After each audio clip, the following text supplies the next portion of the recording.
ஸ்ரீ தியாக பிரம்மம் 27ஆம் பகுதி. ஸ்ரீ தியாக பிரம்மத்தின் சீடர்கள் வரிசையில் நாம் அடுத்ததாக காணவிருக்கும் கனம் கிருஷ்ணய்யர் முன்னம் குறிப்பிடப்பட்ட சிஷ்யர்களை காட்டிலும் மிகவும் வித்தியாசமானவர். அந்த சரிதத்தையும் நாம் காணலாம். கனம் கிருஷ்ணய்யர் இசையில் கனம், நயம், தேசிகம் என 3 மார்க்கங்கள் உள்ளன. இவற்றுள் கன மார்க்கம் சற்று கடினமானது. அதனை பாடுவதற்கு நல்ல தேக பலமும் இடைவிடாத பயிற்சியும் தேவை. அப்படிப்பட்ட இந்த கன மார்க்கத்தில் மிகச்சிறந்த வன்மை பெற்றவராக விளங்கியவர் தஞ்சாவூர் அரசவையை சேர்ந்த கிருஷ்ணய்யர் ஆவார். இவர் கனம் கிருஷ்ணய்யர் என்றே அனைவராலும் கொண்டாடப்பட்டார். ஒரு சமயம் இவர் திருவாரூர் தியாகராஜர் ஆலயத்தில் பாடிக்கொண்டிருந்தார். இவரது இசையை கேட்க ஆலயத்தில் மக்கள் கூட்டம் வெகுவாக திரண்டிருந்தது. ஒரு பாடலை பாடி முடித்துவிட்டு அடுத்த பாடலுக்கு தயாராகி கொண்டிருந்தார் கிருஷ்ணய்யர். சிறு ஊசி விழுந்தாலும் கேட்கின்ற அளவிற்கு அத்தனை பெரிய சபையில் நிசப்தம் சூழ்ந்திருந்தது.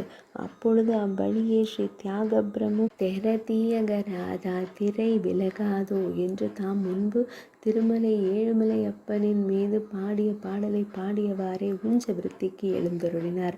அவரது குரலை கேட்ட மாத்திரத்தில் சபையில் குழுமியிருந்த அத்தனை பேரும் அட நம்ம தியாகராஜ சுவாமிகள் பாட்டு என்று கூறியபடியே சபையை விட்டு வெளியேறி ஸ்ரீ தியாக பிரம்மத்தை பின்தொடர்ந்து சென்றனர். ஆலய வளாகத்தில் கனம் கிருஷ்ணய்யர் மட்டுமே இப்பொழுது எஞ்சியிருந்தார்.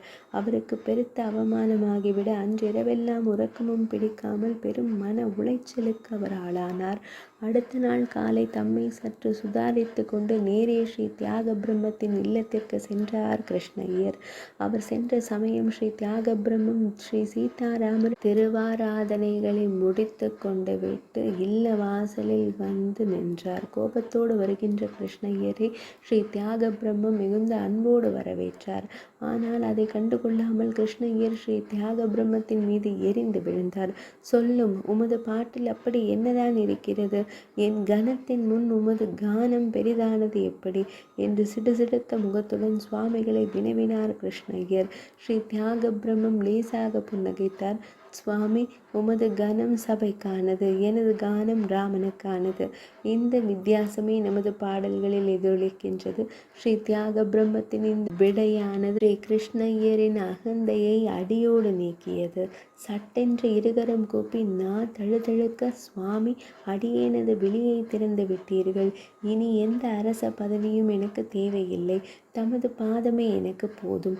இக்கணத்திலிருந்து அடியேனையும் தமது சிஷ்யனாக ஏற்றுக்கொள்ளுங்கள். ஆத்மார்த்தமாக பக்தி செய்வது எப்படி என்று அடியேனுக்கும் கற்று தாருங்கள் என்று கூறியபடியே ஸ்ரீ தியாக பிரம்மத்தின் பாதங்களில் பணிந்து நமஸ்கரித்தார்.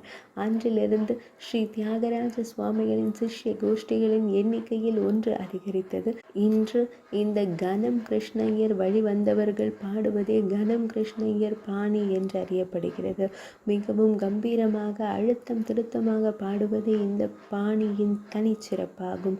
நகுமோமு கனலேனி போன்ற பிரசித்தமான கன ராக கீர்த்தனைகள் இவர்களாலே மிகச் சிறப்பாக பாடப்பட்டு வந்தன. பின்னர் இவர்களின் நேரடி பரம்பரை இல்லாமல் போன போது இந்த வகை பாடல்கள் அரியக்குடி ராமானுஜ ஐயங்கார், மதுரை மணி ஐயன் போன்றவர்களால் தொடர்ந்து வந்தது. அடுத்ததாக நாம் காண இருக்கும் சீடர் பங்காரு காமாட்சி. இதுவரையில் நாம் கண்டதை போன்று இவர் புருஷ வர்க்கத்தை சேர்ந்தவர் இல்லை. இவர் ஒரு பெண். இவரது பெயர் பங்காரு காமாட்சி என்பதாகும்.